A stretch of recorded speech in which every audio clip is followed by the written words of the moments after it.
Q equal to I T होता है, charge की यूनिट होती है कूलाम, करंट की यूनिट होती है एम्पियर, और टाइम की यूनिट होती है, टाइम की जो यूनिट होती है वो सेकंड होती है।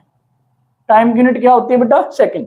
तो कूलाम को मैं लिखूंगा एम्पियर सेकंड, क्योंकि कूलाम जो है एक फंडामेंटल यूनिट नहीं है और हमें डायमेंशन फॉर्मूला बनाने के लिए फंडामेंटल यूनिट में लिखना पड़ता है। तो इस बात को आप नोट करके रखें, यहां भी कूलाम होगा और उसको आपको डायमेंशन फॉर्मूले में लिखना है, तो पहले उसकी यूनिट एम्पियर सेकंड लिखोगे। अब बात कर लेते हैं वोल्ट। वोल्ट भी आपकी एक ड्राइव्ड क्वांटिटी है, तो यहां पर वोल्ट को आप क्या लिख सकते हैं? देखिएगा, वोल्ट जो होता है पोटेंशियल डिफरेंस, वो होता है W अपॉन में Q।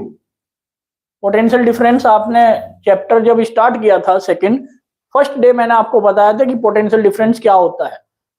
पोटेंशियल डिफरेंस क्या बताया था मैंने? कि work done to bring a charge, test charge from infinity to a point P to the magnitude of the test charge. ठीक है, तो यहाँ पर वर्क डन W हो गया, टेस्ट चार्ज यहाँ पर मैं Q कंसीडर करके चलता हूँ, तो मुझे यूनिट चाहिए, तो वर्क डन की यूनिट होती है जूल, और चार्ज की यूनिट जो होती है वो क्या होती है बेटा? कूलाम। तो जूल को मैं लिखता हूँ न्यूटन मीटर, और कूलाम को मैं लिखूंगा एम्पियर सेकंड। बात समझ आ गई यहाँ तक? क्लियर हो गया? तब यहाँ पर आप जो है कूलाम को क्या लिख देंगे? यूनिट यहाँ से हम बना सकते हैं, या तो हम कह दें इसको कूलाम पर वोल्ट, या फिर इसको लिख सकते हैं हम कूलाम पर जूल पर कूलाम। इस कूलाम को ऊपर ले जाओ तो ये हो गया कूलाम स्क्वायर पर जूल, लिखा जा सकता है।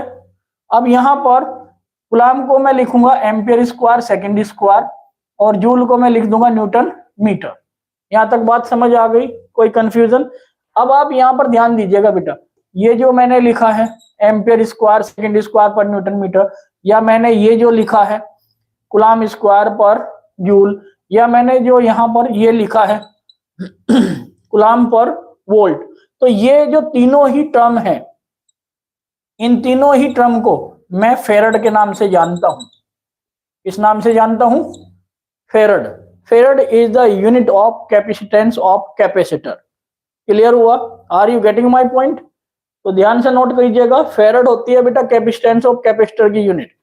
मैं ये नहीं कह रहा कि ये नहीं होती, ये भी होती है, बट जनरली जब आप न्यूमेरिकल सोल्व कर रहे होगे तो वहां जो आपको यूनिट देखने को मिलेगी कैपेसिटेंस ऑफ कैपेसिटर की, वो फेरड मिलेगी।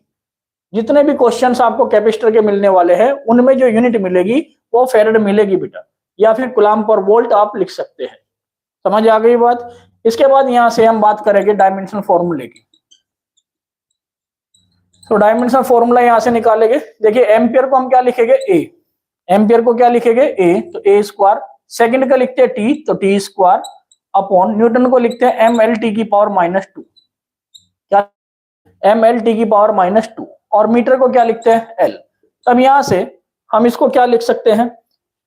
एम को ऊपर ले जाओ तो एम की पावर -1, एल की पावर 1 ये है, 1 ये है, कितने हो गए? 2। एल की पावर होगी -2, टी की पावर -2 ऊपर जाकर टी की पावर होगी +4, क्योंकि टी ऑलरेडी 2 ऊपर थी, माइनस ऊपर जाएगी तो प्लस की होगी, और ए की पावर हो जाएगी 2। तो ये इसका डायमेंशन फॉर्मूला आ जाएगा। समझ आ गया सभी को? नोट करें जल्दी से।